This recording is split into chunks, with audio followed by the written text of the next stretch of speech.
This show is produced by the Hartman Media Company. For more information and links to all our great podcasts, visit hartmanmedia.com.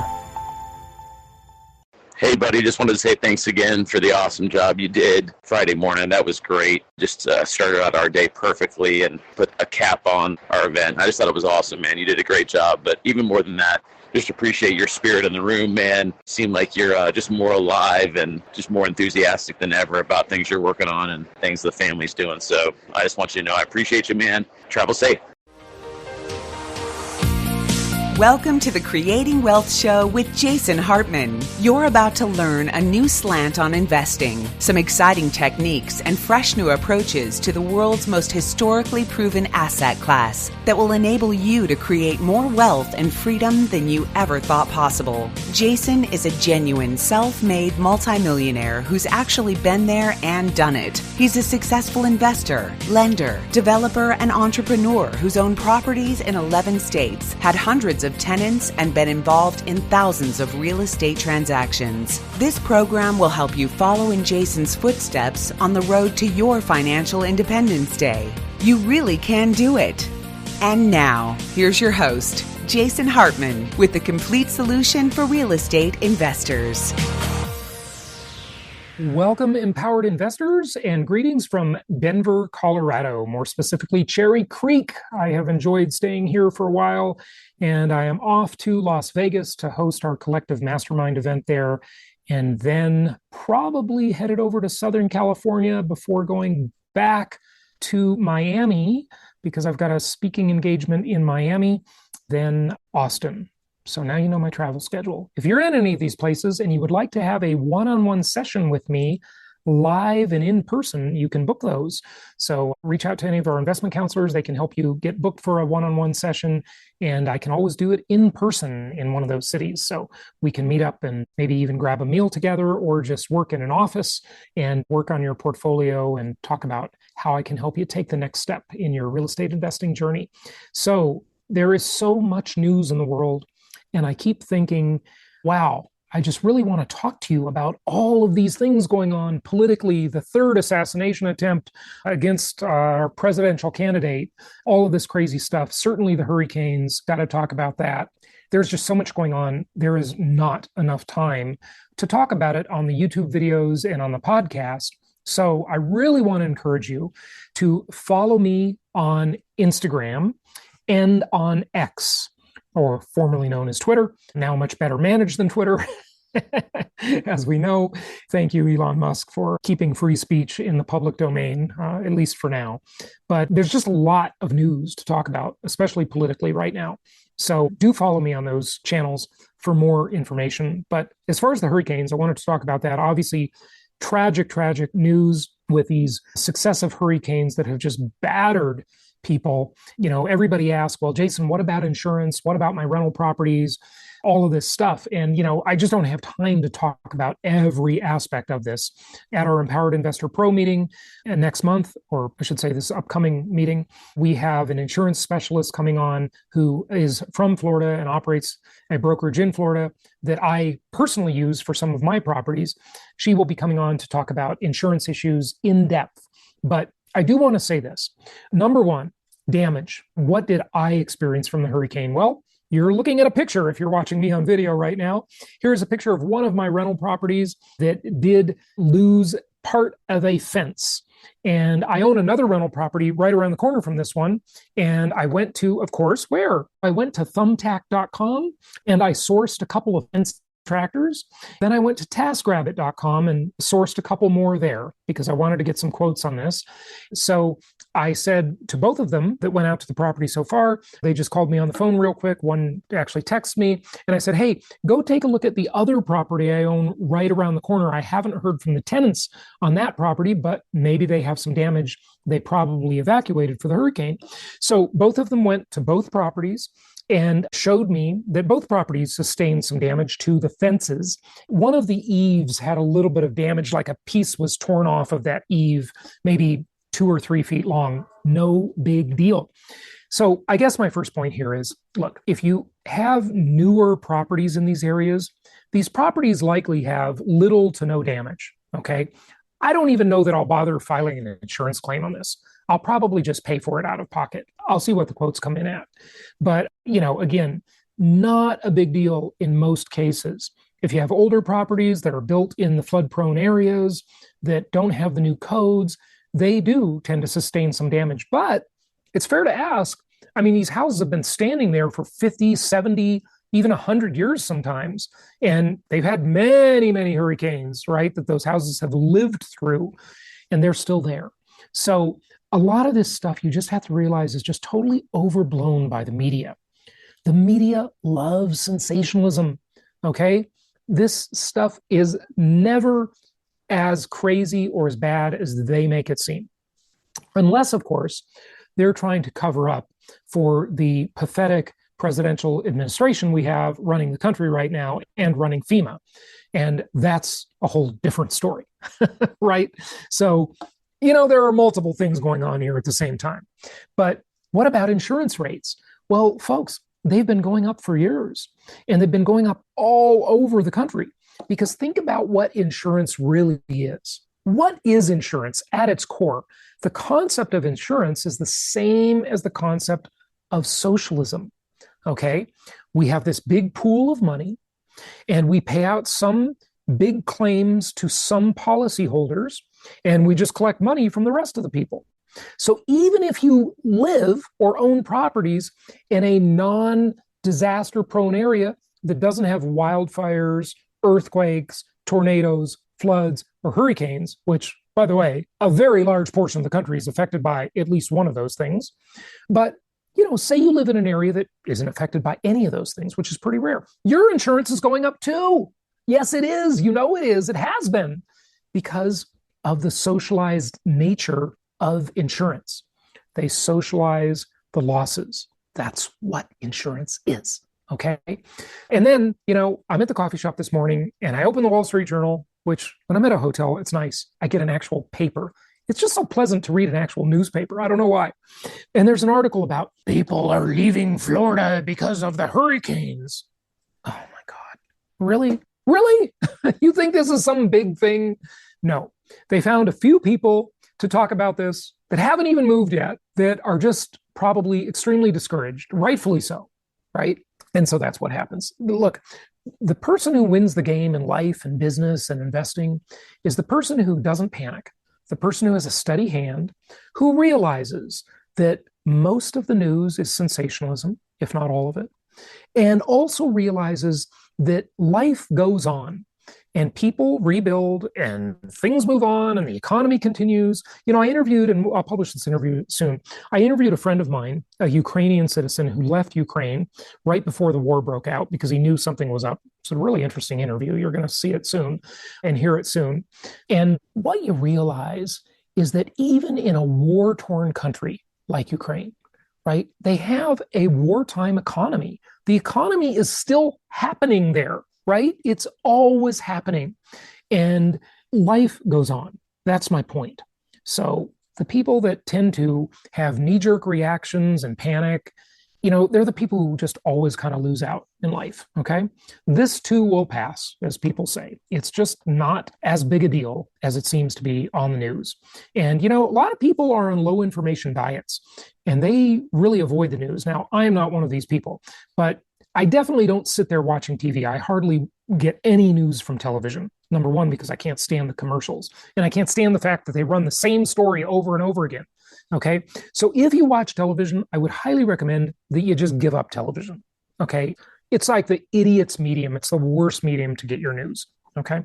So that's one thing. Okay. Enough of that. Today we have an incredible guest. Charles Duhigg is on the show today. Yes, he's written several books, including Super Communicators. And look at this right here on Amazon, right? Super Communicators, How to Unlock the Secret Language of Connection. His advice is second to none. It's so good. This is an editor's pick on Amazon.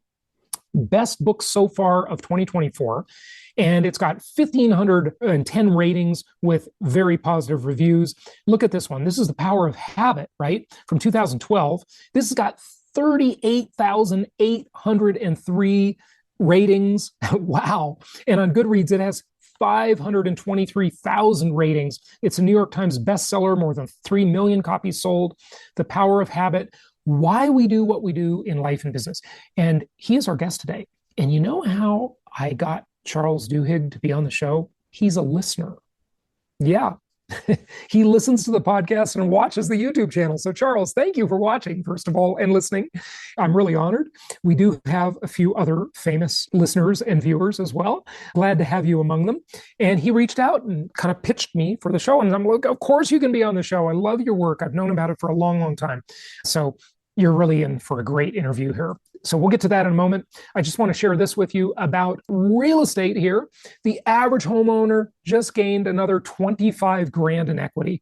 I mean, it just keeps on going on. No matter what all the doomers say, no matter what all the crash bros say, somehow people keep buying properties and things keep moving on, right? Maine, California, New Jersey led the states with annualized home equity gains, the highest gains, according to CoreLogic. So what does that mean? Well, first of all, don't be deceived. Do not be deceived. Because when you see things like now, I don't know much about the real estate market in Maine. I don't think it's terribly expensive, but maybe a little bit expensive.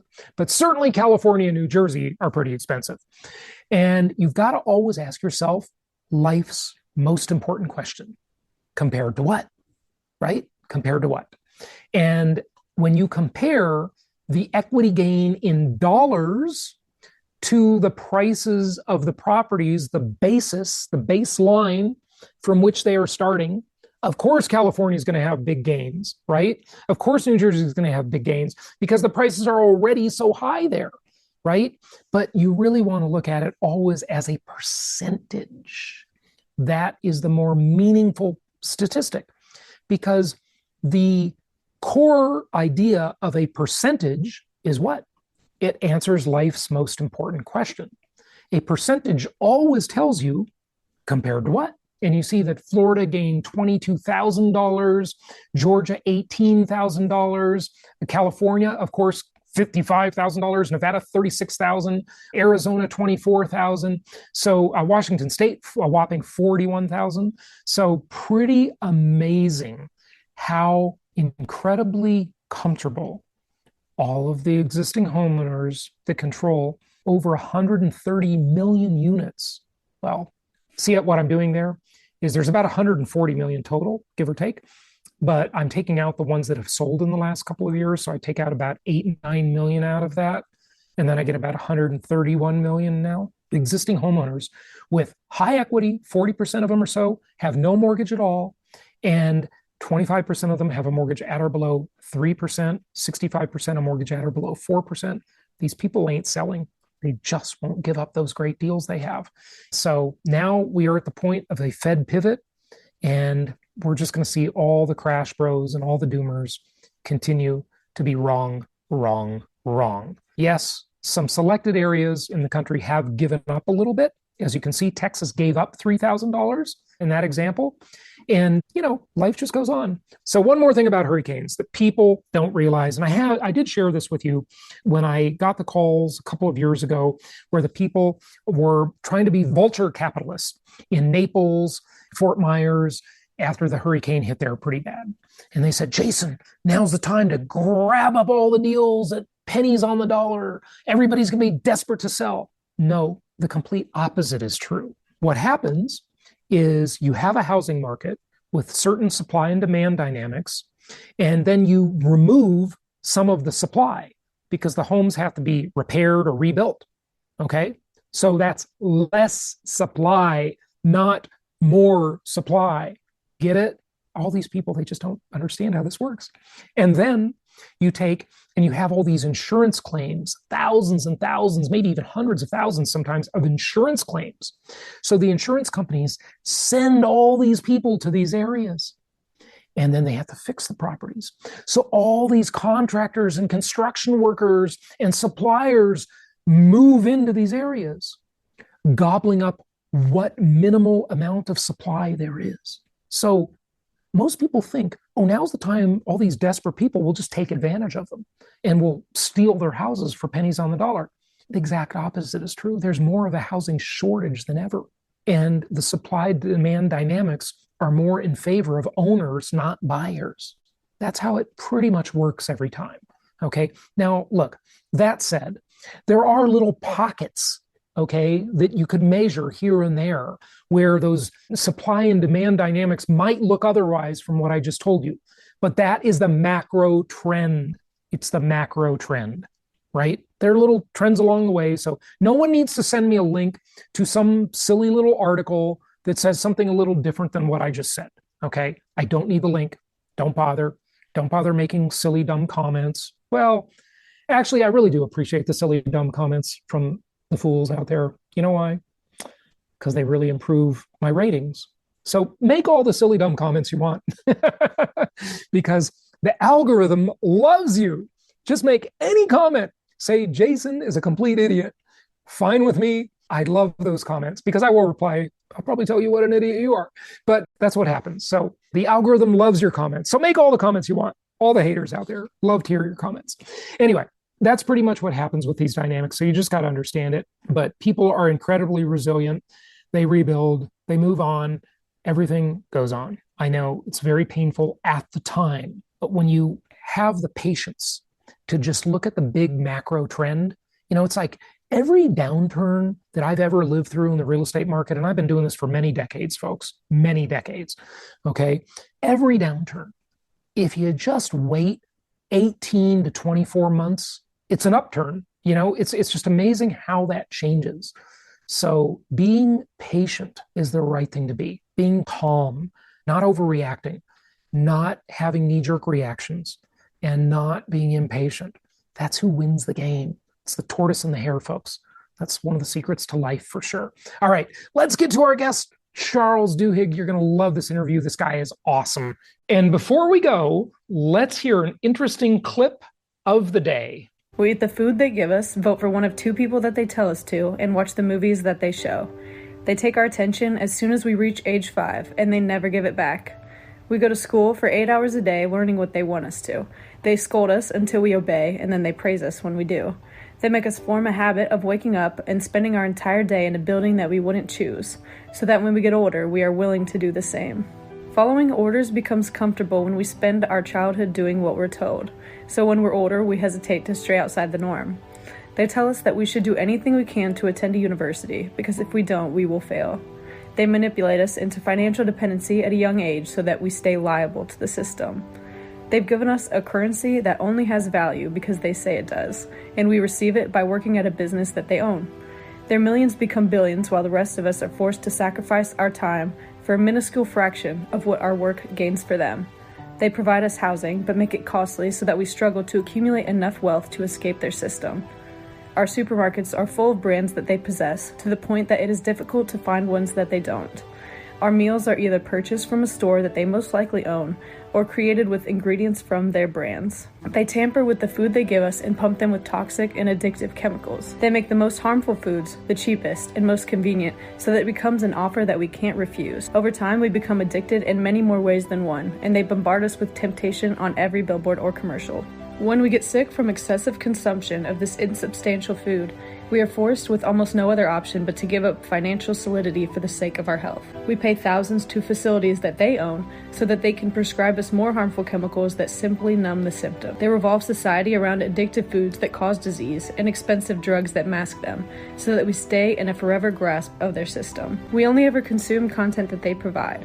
Our news channels are operated by them to persuade us into two opposing perspectives, so that we never share a same opinion. Why do you think it's free? They feed us shocking news headlines that provoke emotion and grab our attention away from what's really going on in the world. They've granted us with superficial idols that portray luxurious lifestyles, so that we strive to be like them and associate money with happiness. They keep us focused on worldly problems that they've created to keep us zoomed in on our physical reality and detached from our Creator. If we keep our attention on what's going on around us, we will never be present and see the truth of God within us. The villain who runs the world knows the truth of our potential, and it's in their best interest to keep us distracted and willing to submit to a system that thrives on fearful compliance. Imagine if every person on this planet believed that we were created for a reason.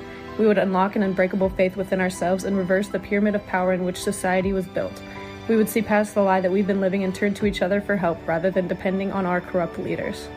corrupt leaders who have accumulated a discrete monopoly that succeeds in circumventing the eyes of those who are unaware through the illusion of choice. The majority of us see the world as it is portrayed, diverse, coincidental, and plausible. To someone who lives day by day without taking a step back, the world kind of seems to make sense. Then we look behind the curtain and see that it really makes sense. Where there is one lie, there is many. Once we see one lie, we will find ourselves on an endless spiderweb of mass deception. The blindfold tied around us in childhood will loosen and light will be shed on our fabricated reality. Those in charge of us do not have our best interests in mind and never did. It has been a power trip from the start, and we have gone along with it since the birth of society and will continue to until we see a reason for change and stop pointing fingers at each other. It is my pleasure to welcome Pulitzer Prize-winning journalist and author of The Power of Habit, as well as a couple of other great books. Charles Duhigg is here with us today, and he is a listener to the show. So it's a real pleasure when he reached out, said that he enjoys our show and wanted to come on. And I'm like, absolutely. Of course. We're also going to talk about his latest book, Super Communicators. And Charles, I might even ask you to reference the political environment when it comes to communicators. Sure. I think that's pretty timely. But Charles Duhigg, welcome. It's great to have you. Thank you so much for having me. This is such a treat. Yeah, absolutely. So let's talk about the power of habit first, because, habits really just run all of our lives. And so many of us are suffering from various addictions. Certainly dopamine addiction, I think, would be a fair one. Probably everybody has been affected by that to some extent. But what is a habit? How do we make one? Can we really control this? Let's just take a dive into that. And particularly for investors, this is really critical, right? Because so much of being a good investor, being a good business person is relying on your habits to help you make decisions. So a habit has a very specific definition. A habit is a choice that we made at some point that we stop actively making that decision, but we continue acting on it. Right? We continue the behavior. Yeah. And one of the really critical things to understand about a habit is that every habit has three parts, and about 40 to 45% of what we do every day is a habit, right? All those things that we think about as decisions, most of them are actually occurring without us making a choice. We're just automatically doing it. When you back your car to the driveway, when you order a sandwich for lunch instead of a salad, even though you wanted to eat healthy today, if you're fast twitch, looking at investment opportunities, the ones you set aside and the ones you pay attention to. And every single time that happens, there's three things that are occurring. First of all, there's a cue. There's some kind of trigger that causes this automatic behavior that's encoded into your brain to become activated. The second thing that happens is that there's a routine, right? And that routine is the behavior itself. It's me ordering the sandwich or backing my car to the driveway or taking this portfolio and setting it aside. And the third thing that happens is that when I do that activity, it delivers to me a reward. Now, might not be aware of that reward, right? When I back my car to the driveway, I'm not aware. There's not like a reward for that. Yeah, right, exactly. But there actually is inside your brain. Like if I could see inside your brain, what I would see is as you're backing the car out and you successfully do it, there's a small dopaminic reaction, a reward sensation. And the reason why that reward sensation exists is because there's a part of our brain, that the basal ganglia, that exists in every single animal. And it essentially exists, or every single mammal, and it essentially exists to create habits. Habits are critical to how we evolve, because if you had to decide every single time you took a step whether you should take a step, or you see a rock versus an apple on the ground, you have to decide which one to pick up and eat. You just don't have any time for anything else. So habits allow us to chunk behaviors, make them automatic, and then act on them almost unthinkingly. Charles, as you say that, you're making me think of my long ago learnings about what's known as the reticular activating system, right? And this is this filter that is in all of us that filters out all of the extraneous noise, stimuli, everything. Is this related to that? Yeah, very much so. I mean, what you're talking about, that screening tends to be very sense specific. So what's interesting is like if you're in a room full of crowded people talking and someone says your name, you can hear them say your name. It's amazing. And then you can actually hear that what they're saying to you afterwards, right? Our brain has this amazing ability to screen out information that it deems unnecessary. And developing habits is certainly part of that. Because for the exact reason I mentioned, that constant vigilance and constant maintenance is very, very taxing. And our brain is what's known as a cognitive miser. It wants to spend as little energy as possible. And so this reticular screening that you mentioned, or the building of habits, that's designed to help us conserve energy. Yeah, excellent. And so as a cognitive miser, because the brain is the biggest energy suck in our bodies, I guess unless you're an athlete and you're really taxing your body a lot, maybe it's different for them. But for most of us, the brain is like 20 watts. It's a lot of energy.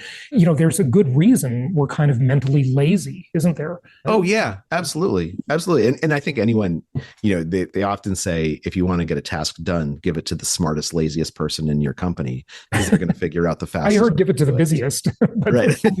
Right. It's the same basic thing, right? You give it to someone who is going to figure out how to streamline this, how to make this efficient, how to do this as fast as possible, and pay attention to the right details.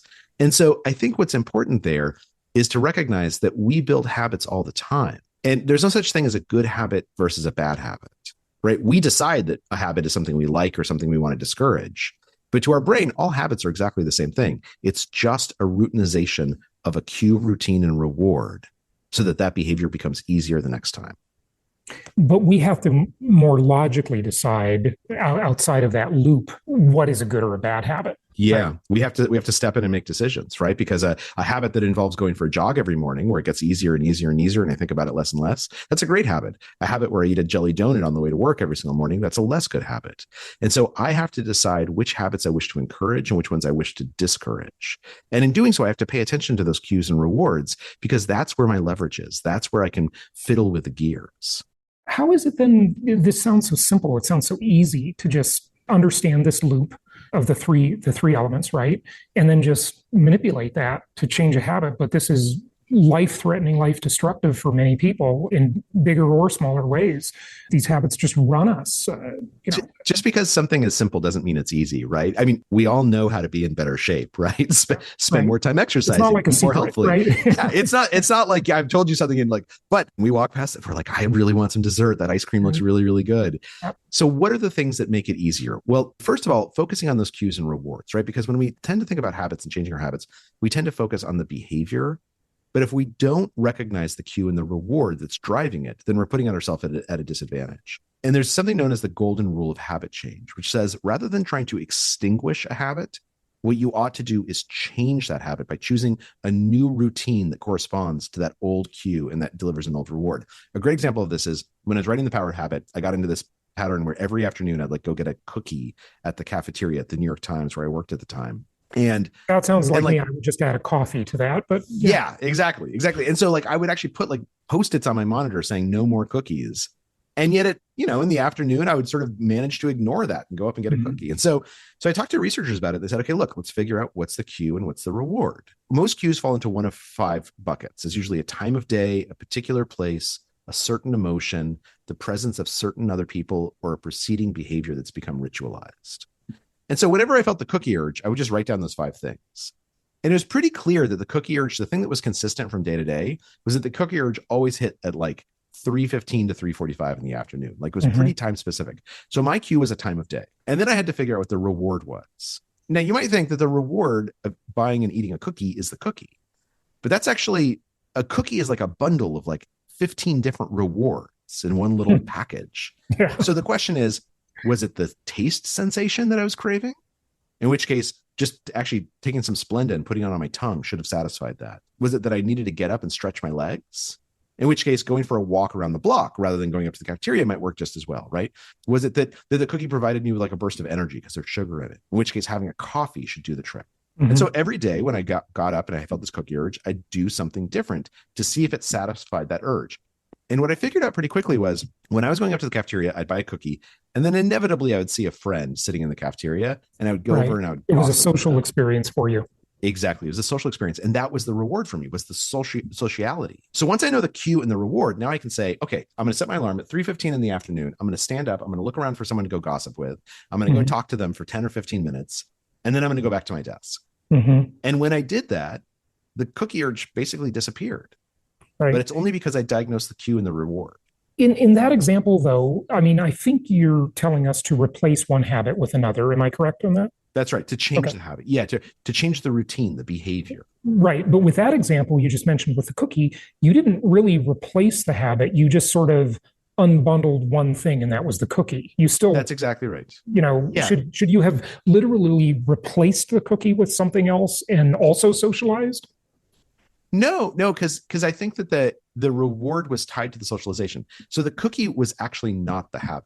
Mm-hmm. The habit was going up to the cafeteria and talking to people. The cookie was like a free rider on that, right? Once I recognized that, then I could just change the routine a little bit to say, instead of going up to the cafeteria to see people, I'll walk across the room to see people. And then the cookie won't be within reach. And so I won't crave it. Okay, so let's take this into the example of more serious things. I mean, actually, a cookie is pretty serious if you get diabetes and obesity and all that, which is a huge problem, sadly, in this country. But let's take like a drug addiction or something more serious that is really disrupting someone's life, alcohol, whatever. Yeah. What do you do there? And I know you gave an example about AA in the book, in the book, but I'm not sure I really understood that fully. So there are some addictions that are actual physical addictions. Opioids is a great example where your body becomes dependent on them. We also tend to think of, for instance, as nicotine as a physical addiction. And it is. But what's interesting is you are no longer addicted to nicotine 100 hours after your last cigarette. Like all the nicotine has cleared itself out of your system at that point. Mm-hmm. And yet we all know people who 5 or 10 years after they gave up smoking, they crave a cigarette in the morning. That is not a physical addiction. After 10 years of no exposure to nicotine, you don't have a physical addiction to it anymore. Mm-hmm. What it is it's a habit dysfunction. And in fact, the DSM, which is the guide that they use for psychological diagnoses, categorizes addiction as a habit dysfunction. The fact that it's a habit dysfunction as opposed to a physical addiction doesn't make it feel any different, right? Because the parts of our brains that react to physical addictions and to habits are very, very close together and very closely tied to each other. So it feels like a physical addiction. But AA is a great example. So what does AA do to help people to quit drinking? Well, what it does is it recognizes that you have a habit in your life. There's a cue. You're feeling some stress. And there's a routine. I'm going to go to the bar because I know if I have a drink, it's going to relax me a little bit, but also I'm going to see other people. I'm going to be able to socialize. I'm going to be able to think about things besides work or whatever's stressing me out. And there's the reward, right, that it's providing to me. And AA says we are going to create that exact same cue and that exact same reward and just change the routine. So now, if you're having a really bad day, if you're stressed, rather than going to the bar, come to an AA meeting. And what happens at the AA meeting? You're going to see a whole bunch of other people. You're going to socialize. You're going to talk to them. Right. You're going to stand up and you're going to talk about your own story, right? That's what happens at an AA meeting. You stand up, say, I am an alcoholic. Here's my story. And that's actually a sort of cathartic experience. It feels very relaxing. Right. Very relieving to be able to share that. So it's the same basic reward that the bar is providing, except that you're doing it in a place without alcohol. Now, does that mean that, you go to one AA meeting and you never have a craving for another drink? No, because what happens in our brain when we have that cue, routine, reward is that the neural pathways that connect the cue, the routine, and the reward become thicker and thicker. So it's much easier for an electrical pulse to travel down them. What we're trying to do is we're trying to slightly rewire that to a different behavior, a different routine. And the first time you do it, it's going to be tough, right? Because you're building a new neural circuit in your brain. But the 10th time you do it, the 100th time you do it, it's going to get easier and easier and easier. And eventually you're going to get to a place where you feel stressed. And you're like, oh man, I'm going to go to a meeting. And you're not even going to notice that you didn't even think about going to a bar. Mm-hmm. Change happens slowly inside our brain. Okay. So there's a great longstanding organization for alcohol problems, but opioids, heroin, really serious things. Well, first of all, you have to get off the physical addiction to them, right? And that can be very painful. And so usually a medical intervention is helpful in getting through ridding your system of the drug itself. But then it's basically the same thing. If you go to a Narcotics Anonymous meeting, if you go to a rehab therapy or a rehab center, they're doing the same basic thing. Mm-hmm. They're saying, look, what is the thing that triggered you to do drugs? Well, I would feel bad about myself, or I'd feel bored, or I'd feel anxious. Okay, what's a new behavior that we can link to that cue? And what was the drugs providing as a reward?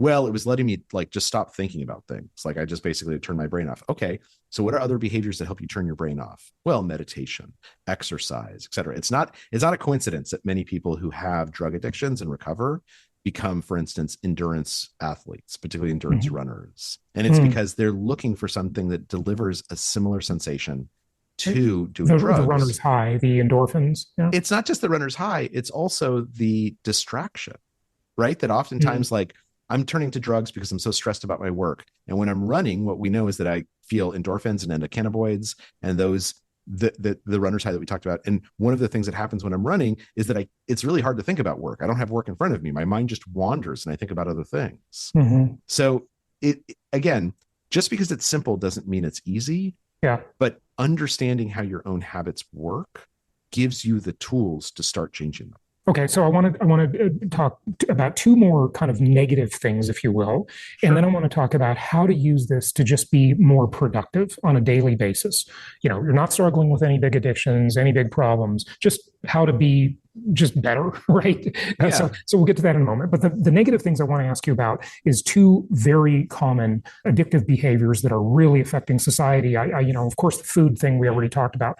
But if it's women, especially younger, I think social media addiction is a serious, serious problem. And sadly, companies are just making bank off of our addictive behaviors, and they're catering to them, and they're hiring teams of psychologists to make us more addicted, right? That's gambling psychology and so forth. And then for men, pornography, right? So both of those things, right, are common, and I think they're not looked upon as very serious. And I don't know, maybe they're not too serious, but it seems like they're serious. A lot of our lives. It's up to people if they're serious, if they feel like it's serious, right? Like if it's a behavior that you don't feel like is interfering with the things you care about, then it's not a negative habit, right? I know lots of people who check social media and they're like, oh, this is kind of fun. It's a way to like spend some time when I'm standing in line. But let's say you think that it is a problem, that you feel like it's affecting. I mean, it's not neither of those two negative, what I call negative addictions, are real life.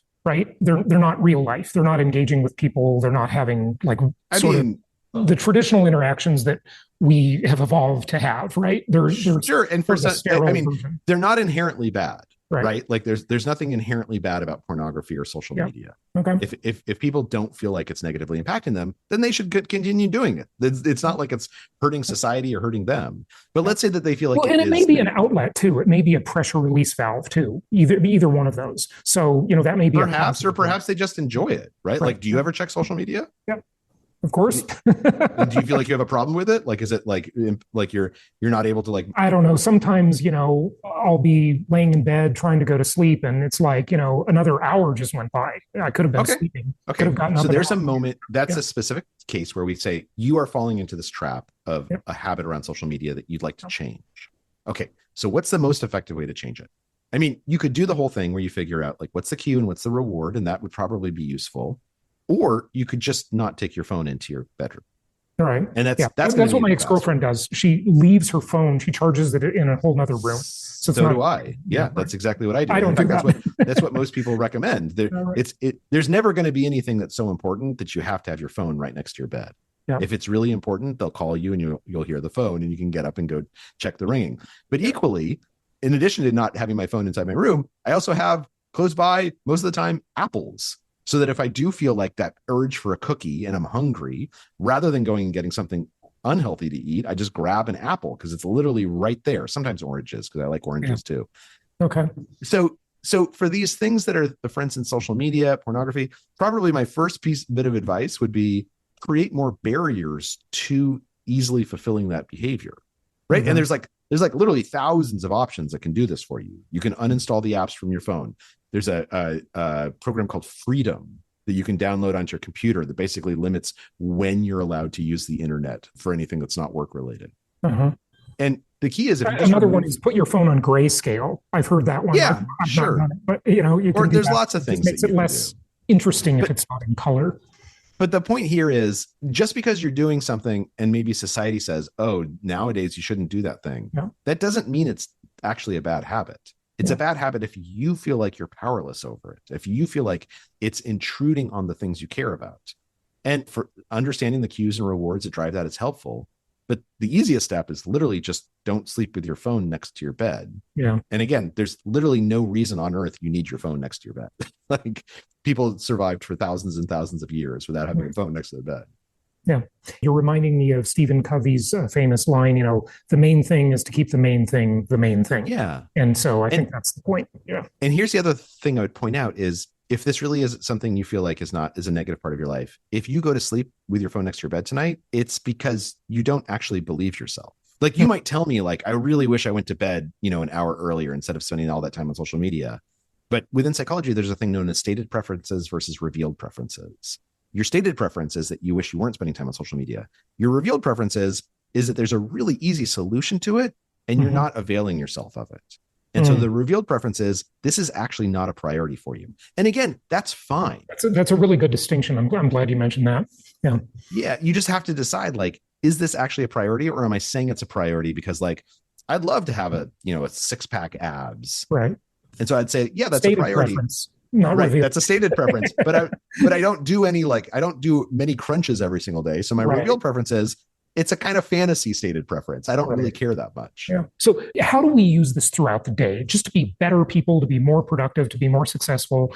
I think the first thing to do is an inventory, right? Just pay attention to yourself. Like, what are the things that I'm doing habitually every day? Are those things that are helpful towards me achieving my goals, or do they detract from achieving my goals? This isn't hard. Like, literally everyone who's listening, if I ask them what's 2 good habits you have and 2 bad habits, they would know them off the top of their head. And then for the things that they want to change, just start analyzing what are those cues and those rewards. If they want to create a brand new habit, right? Create a good new habit. I want to go running in the morning. So the first thing you got to do is you got to figure out what's the cue. Okay, I'm going to put my running clothes next to my bed so I see them when I wake up and I put them on right away. Yeah. Or I'm going to plan on meeting my friend, Matt, and we're going to go for a run on Wednesday night at 6:00. Okay, I'm creating a deliberate cue. And then when you're done running, give yourself a reward. Let yourself have a nice long shower or a smoothie, or give yourself, a cookie, something that tells your brain, this is a behavior I want to reinforce. I want to make this behavior easier. And when we do that, that is when we begin to create new habits. When we deliberately pair a behavior with a cue and a reward, it becomes easier and easier and easier to do. How about getting the work done? If anybody listening who's in sales of some sort, and everybody's in sales of some sort, really, at the end of the day, or an entrepreneur, you need to be the rainmaker. You need to prospect. You need to do outreach. Cold calls. And let's say there's a tremendous call reluctance, like they won't pick up the phone and call someone. So I'd say 2 things. First of all, if you do have that call reluctance, like it's okay to have that call reluctance. It just means you might be in the wrong job. So you need to think about that. But the second thing is, again, you need to give yourself rewards. If I make 30 phone calls in a row and I know that I'm going to get blown off on 29 of them, I know that there's going to basically be a negative reward there. So I need to have a positive reward. Every single time I do a call, I give myself a chocolate chip. Or every single time I do 5 calls, I give myself 10 minutes to go watch YouTube, or whatever it is. I'm creating rewards for myself because the behavior itself is not delivering the rewards that I'm looking for. So I'm going to create rewards for myself. And again, it'll get easier and easier and easier. The thing is, our brain turns off when we're in the grip of a habit. And so the whole goal is to just make it easy to dial that next number and have the phone call, because I know once I do 5 of them, I'm going to be able to watch that TV show that I'm halfway through. Yeah, that's a good point, because I've always noticed, and I've spent a lot of my career training salespeople, that there's this type of salesperson that's always sort of getting ready to get ready. And they're never doing, right? They're not doing the thing. They're always getting ready to do the thing. And they rationalize that as though, I'm going to do this great thing because I've got all this infrastructure set up, right? Whereas you just got to pick up the phone. It's not complicated. Well, and my guess is that they are rewarding themselves for building that infrastructure. They are rewarding themselves for getting ready to get ready, right? Yeah. I feel a sense of accomplishment. I set up my desk. I cleaned off my desk. I feel a sense of accomplishment from that. Right. But I know when I pick up that telephone, when I pick up that telephone and someone's like, buzz off, never call me again, it's not going to be as satisfying as when I just organized my desk and I felt a sense of accomplishment. So I need to say, every time I make a call, I'm going to make a check mark for myself. And that's going to be my sense of accomplishment. It doesn't matter whether they say yes or no on the phone. The thing is that I want to fill up this entire row with check marks. And once I do that, I'm going to feel like I'm awesome. That check mark is like the like on social media. It's a dopamine hit, right? Yeah. I mean, it's the same thing with people who, again, my wife is an endurance runner. And so I sort of watch her do this. But when people begin exercising, they tend to have a calendar, right? They check off each day that they've gone to the gym. Yeah. And the check becomes a manifestation of a reward. Well, and back to AA that we talked about earlier. Yeah. They count the days of being sober, exactly right? Yeah, that's exactly right. Like I remember I had a lady in my office years ago that was an alcoholic, and her license plate said, July 72. And I'm like, what is this on your license plate? And she says, well, that's the day I became sober. And that was many years ago, obviously. So the key is to manufacture those celebrations for yourself, manufacture the rewards if the behavior itself is not delivering it. Yeah. Because your brain needs those rewards. Yeah, that's a really good point. And also that became, in her example, kind of her identity, right? She saw it every day, her license plate. Yeah. Very interesting. Absolutely. Okay. Thank you so much for listening. Please be sure to subscribe so that you don't miss any episodes. Be sure to check out the show's specific website and our general website, hartmanmedia.com, for appropriate disclaimers and terms of service. Remember that guest opinions are their own, and if you require specific legal or tax advice or advice in any other specialized area, please consult an appropriate professional. And we also very much appreciate you reviewing the show. Please go to iTunes or Stitcher Radio or whatever platform you're using and write a review for the show. We would very much appreciate that. And be sure to make it official and subscribe so you do not miss any episodes. We look forward to seeing you on the next episode.